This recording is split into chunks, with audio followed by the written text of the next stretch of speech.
That's correct. That's It's correct, when they know bitch. that they'll You succeed confirming it's correct? temporarily. Who? Israel or Iran? Like both, I guess, like in own ways. You know what I mean? Like Israel will have its like false messiah and domination, and No, not really. So Israel for in some this, They'll make it work. Except when yeah, they push it to fit the framework. they'll try it in a way to push it to fit the framework, but I feel like they'll fail before that happens. And the reason why I say this is Israel, even though I understand they focus on their eschatology, what completely blindsides them majority of the time is their ego. So their ego in this matter makes them play around with really dumb ideas that kind of like puts them in a situation where they need to be bailed out. And when they keep on getting into these kind of situations, then they're a deer caught in the headlights, and they can't do much of anything. Iran has a better off ramp though, because if your eschatology has always been okay, we are the let's say the hegemonic state that is for Persians and Shia Muslims and all of that stuff, whatever, and we stand for our truth and justice no matter what, um, and you're defending yourself, then you end up in this situation where I'm back against the wall. I'm only gonna fight for myself, and anyone who tries to do anything is damned. They already won that battle, eschatology wise, and the people have already reformed around it. So it's No, only the strengthening them from their Iranian own wall. the eschatology for the Islamic Republic doesn't include Shia or Sunni because both have like common denominators. It's the Islamic eschatology, which is saying Oh, that I at see. a time, yeah, they're very, very similar. I took a lot of time studying common denominators between the two. They're so close. Like the coming of the Mahdi, like entails, um, like tyrannical, oppressive governments in which like there's bloodshed of children and women. Like it's strange how like it's to the T. And theirs is too, by the way. Don't get me wrong. Ooh, this is Right? it too. And with it, like there's some. I was very young when I wrote it down, and I did the comparison. And then our duty is to like pave the path. Jesus. She's another one.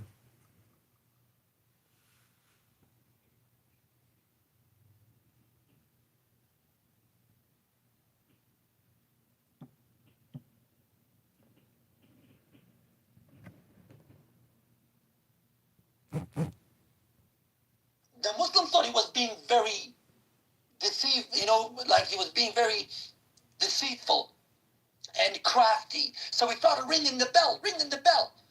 And the Christian got down on his knees and said, "Oh Lord, thy will be done."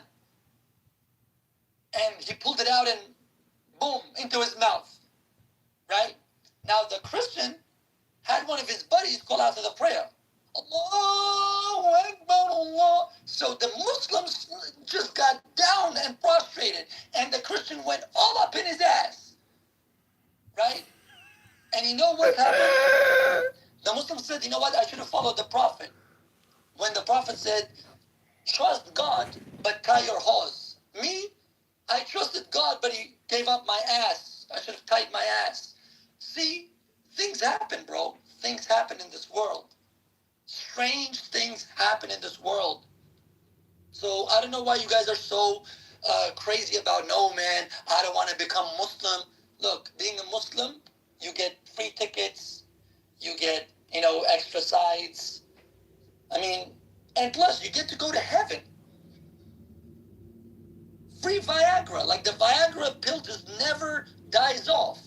It's testosterone galore. Imagine.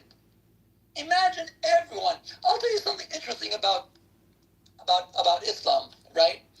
So Gabriel came to Muhammad and saw him sleeping and went back up and said, "Oh Allah, your beloved is sleeping." God and Allah said, "No problem, let him rest." Went sent him back the second time and came back and said, "Oh Allah, your beloved is busy fulfilling his human desires." Allah was a little peeved and he said, "Okay, no problem. He deserves it. He's only human, right?" And sent him back the third time and saw that Muhammad was busy with two of his wives, Safiya and Aisha, in an orgy. And he came back and said, Ya Allah, what do I do? Your prophet is busy pleasing his wives. And Allah said, Kuniye pedersak. Go back and tell him I've sent him to send a message, not to get a fucking massage.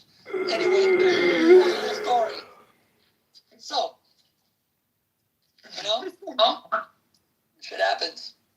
Dude, Islam is really easy, folks. Islam is really easy. damn.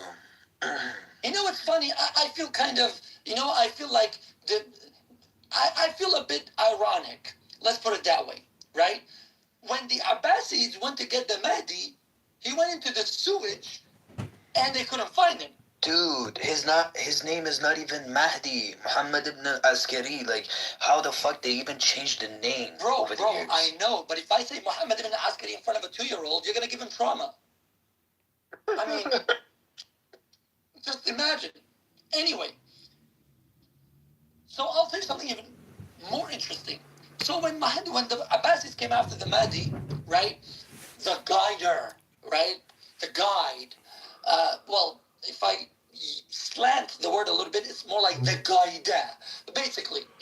Where are you from, bro? Anyway, originally. Well, I am from the Middle East. Okay. But you're my brother, bro. Anyway, wherever you are, I'll tell you later, but, this is how it goes. So, they couldn't find him, and they're still trying to find him. I'm a bit, a bit kind of feel like Hussein betrayed Khamenei, because when Khamenei went underground, it didn't take long for the bunker busters to get him. What happened to the Said effect? Didn't work? Shit. Somebody needs to get their money back. Right? By the way, just to let everybody know, Khomeini was so destined for glory, he died on a toilet. I mean, shit doesn't get more real than that. No pun intended. Speaker Imagine dying while you're taking a shit. How inconvenient Speaker of is that? Friends from Illinois 6. Speaker of Friends. Imagine, for 5 seconds. Right? For 5 seconds. Dude, we're talking about Khamenei guy. He's been on the ground for about a week more right now. How many days? Well, look, they're not hiding. They're just trying to find the Mahdi. So... This guy's not even buried. Like, they have to do it. The smell is everywhere, bro. They asked Mujtaba Khamenei, why did you go underground? He said, I was busy talking to the Mahdi. And you know what they realized? Mujtaba's wife, eventually, were in one part of Beit Rahbari, which is like the house of this fucking Khamenei piece of shit. And she, imagine like Mujtaba's wife, is hanging out with another mullah, which is apparently to be known as the Khamenei's groom. Okay? What the fuck they were doing with each other?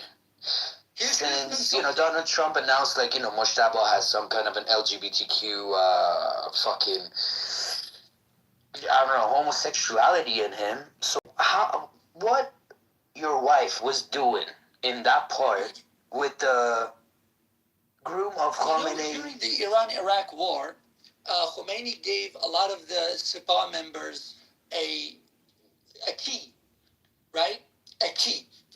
And told them, look, as long as you wear this key, when the Iraqi soldier kills you, heaven is promised to you. Jannat al-Firdaus, basically the highest level of paradise. Yeah, right? Firdaus. Baga Firdaus, yeah. Okay, it doesn't get any more paradisical than that. So, what's interesting, one of the soldiers was being very conscious. He was very down to earth. He looked at the key and it said, made in China. Do you know? What? So, how do you expect to enter heaven with a key made in China? How? Bro, if you believe that, By if the you way, kill... if you guys read Khomeini, you know what's interesting? If you guys read Khomeini's book on a serious note, and you can fact check me on this, right? But Mark Zuckerberg can go and take a deep one. You can fact check me on this. Khomeini has a book called Tahrir al-Wasila. Tahrir al-Wasila. Yeah, okay.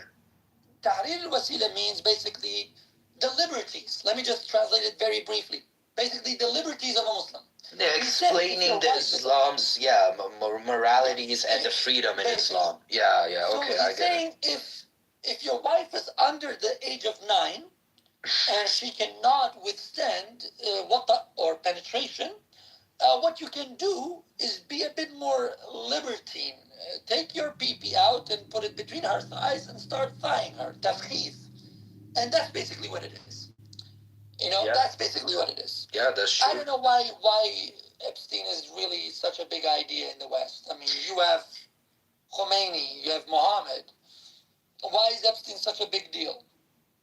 Dude, like Epstein was actually trying to imitating Muhammad, trying to copy whatever he did back in the times, in the current times. And he actually got crucified. You know why? Because you were doing it in the United States. You don't go there and do all that fucking crazy shit. You're gonna be crucified for that. But if you're traveling to the Middle East, especially if you were under the Sharia laws in Iran, you would have lived a paradise on earth. You didn't need like any behind the scenes deals with IGC for human trafficking. As you know, there are like 3 million pages that the DJP just released, and you can see the close ties between Erdogan, IGC, and Jeffrey Epstein. What they eventually would do is to do the human trafficking and also the organs. They actually used to do business of selling people's organs to, I don't know, Jeffrey or whoever wanted it in the West. It was estimated around like $200 million per year. So, what does it prove to you? Well, it proves one thing, that Muhammad's followers are more than Baha'is. If you have one Epstein, we have the whole Islamic Republic, which each one of them is somebody 10x more dangerous than Epstein.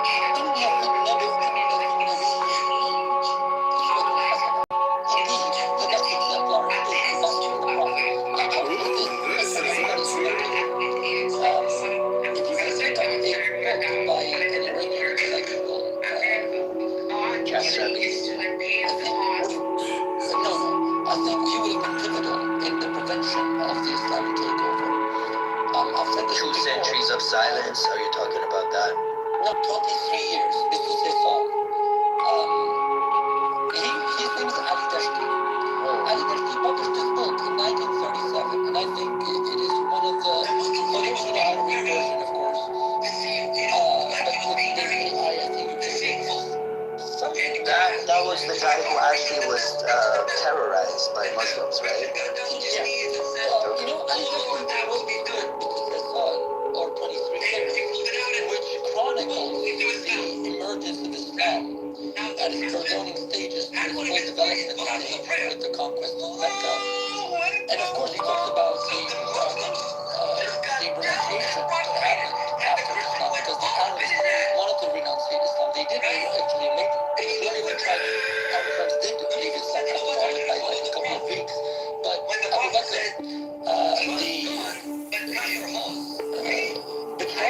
the betrothal pedophile, decided that no, we need to suppress this revolt. He wrote a book that was published in 1937, but then it was published again in 1974 until it was kind of banned. And I think the Shah of Iran at the time was trying to somehow prevent criticism of religion, because the majlis, or the council of the religions, were really galvanizing people against him at the time, and he didn't want to give them any kind of cannon fodder. But Ali Dashti, before he passed away, he said something very interesting. He said, if my book was not banned in Iran at the time for political purposes, the Iranian youth would have hanged Khomeini by his intestines. Okay? By his intestines.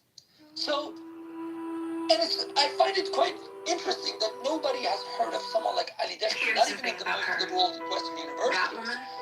Sadly. So when people say that there were no critics of Islam or that everybody was just a passive consumer of Islam, not really. You guys forget that despite the ethnic diversity in Iran, Iran did not become Muslim until about the late Safavids. Like Islam did not spread as such.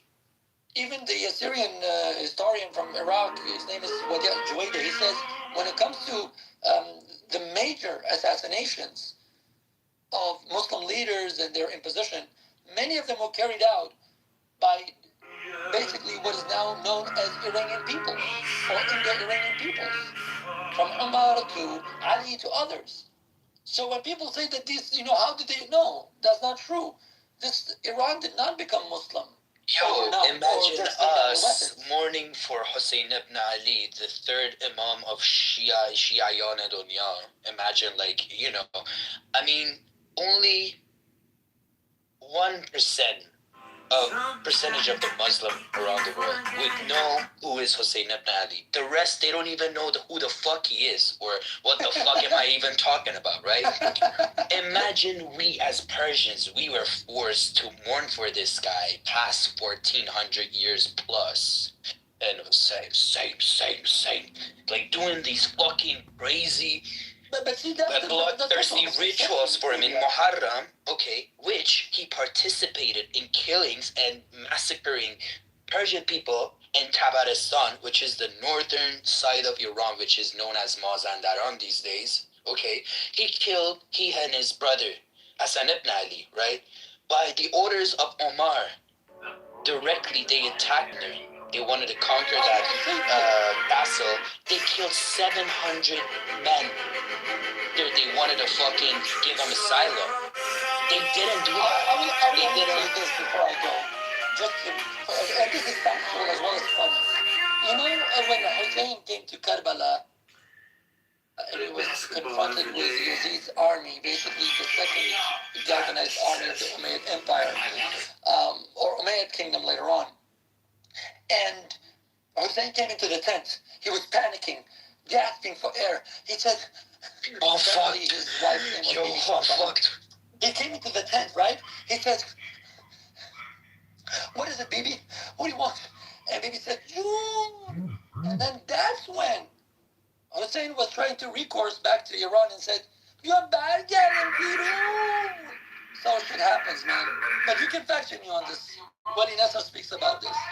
And this actually feeds the Islamic version of nationalism in Iran that somehow, we should be more Shiite because Hussein wanted to seek refuge in Qum. Well, Imagine if that. a guy like me wants to say, fuck Hussein, I don't give a fuck who was Hussein or who's not to be Hussein. What the fuck is that? What is that thing? Fuck this Allah guy. This is how Khomeini was trying to not shake, the nationalism, because he knew nationalism was, or the idea of nationhood and identity was so deep rooted. That's why they had to adapt and create these kind of mythologies to convince people that, look, see, Hussein was on your side, but that's not true. Hussein came into the tent and asked, gasping for air, Bibi, what's wrong? Dude, he literally simply stole Yazid's baddie. Like back in the time, they were fighting over a bitch named what? Orainab, right? Yeah, a little and bitch it's quite started. interesting. Nobody should. If you come from any part of the world, right, and you don't like Arabs and you don't like colonialism and all of that stuff, you shouldn't claim to be a Sayyid, because Sayyid means that your great grandmother, was busy doing the ooh ah against her will. So don't claim to be a Sayyid, So when Khamenei or others say that we are Sayyid, they're basically saying that we're Arab bastards. Oh, Alpha! Look who wants to come up. So apparently, this guy says researcher of what? Comparative not philosophy. this guy, man. What?